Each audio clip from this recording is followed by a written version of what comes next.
আসসালামু আলাইকুম। নারকেলের ঝুড়ি, আর এই নারকেলের ঝুড়িটা তৈরি করা কিন্তু খুবই সহজ। তৈরি করা যতটা সহজ তার থেকে অনেক বেশি মজা লাগে খেতে এই নারকেলের ঝুড়ি। তো আশা করছি নারকেলের ঝুড়িটা আপনাদের কাছে ভালো লাগবে। তো নারকেলের ঝুড়ি তৈরি করার জন্য এখানে প্রথমে নারকেলগুলোকে ঝুড়ি সাইজ করে কুড়িয়ে নিতে হবে। আর এই কোরানোর সরঞ্জামটা কিন্তু যে কোনো কুকারিজ দোকানে পাওয়া যায়, একেবারেই সস্তা দামে পাওয়া যায়। তো এভাবে করে আমি নারকেলের ঝুড়িগুলো আমি তৈরি করে নেব। আর এই নারকেলের ঝুড়িটা দেখতেও কিন্তু অনেক বেশি সুন্দর লাগে। আর ভিডিওর শুরুতে আপনারা দেখেছেন নারকেলের ঝুড়িগুলো কতটা ঝরঝরে হয়েছে আর কতটা মুচমুচে হয়েছে। তো এভাবে করে আমি নারকেলের ঝুড়িটা তৈরি করে নিচ্ছি। আর নারকেলের ঝুড়িটা কিন্তু এভাবে না করেও আপনারা ইচ্ছে করলে আপনারা ছুরির সাহায্য এরকম ছোট ছোট করে কেটে নিতে পারেন। তবে আমার কাছে মনে হয়েছে এভাবেই সব থেকে সহজ। তো এখানে 2 কাপের মতো আমার নারকেল কোরানো হয়েছে। আর নারকেলগুলোকে আমি গরম পানি দিয়ে 5 মিনিটের মতো ভিজিয়ে রাখবো, যেন উপরে তেলটা ভেসে না আসে। নারকেলের মধ্যে কিন্তু তেল থাকে, আর এই তেলটা থাকবে না যদি গরম পানি দিয়ে ধুয়ে নেওয়া হয়।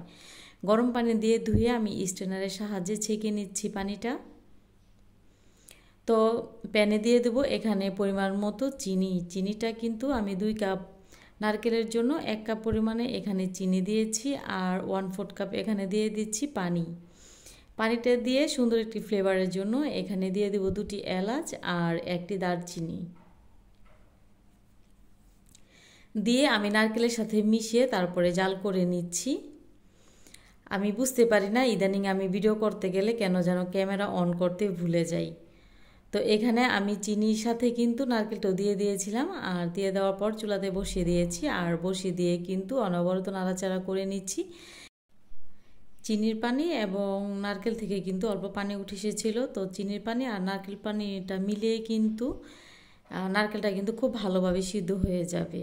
আর নারকেলটা কিন্তু একটু নাড়াচাড়া করতে হবে।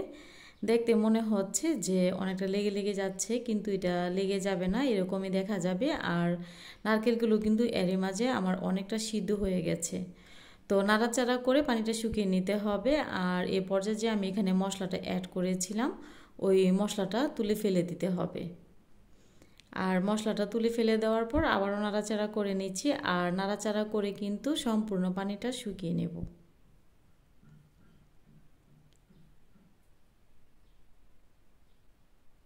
একটা পর্যায়ে যখন নাড়াচাড়া করতে করতে এরকম ঝরঝরে হয়ে যাবে আর পানিটা শুকিয়ে আসবে, ওই পর্যায়ে আমি আরেকটু নাড়াচাড়া করে পানিটা শুকিয়ে নেব।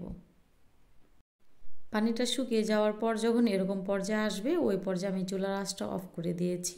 আর অফ করে দিয়ে কিন্তু অনবরত নাড়াচাড়া করতে হবে। আর নাড়াচাড়া করার ফলে কিন্তু আস্তে আস্তে ঠান্ডা হবে আর ঝরঝরা হবে না নারকেলগুলো। আর নারকেলগুলো কতটা ঝরঝরে হয়েছে আপনারা দেখতেই পাচ্ছেন। নারকেলটা ঠান্ডা হয়ে গেলে এই পর্যায়ে কিন্তু জেলে যে এক্সট্রা চিনিটা আছে ওই চিনিটা বের করে নিতে হবে।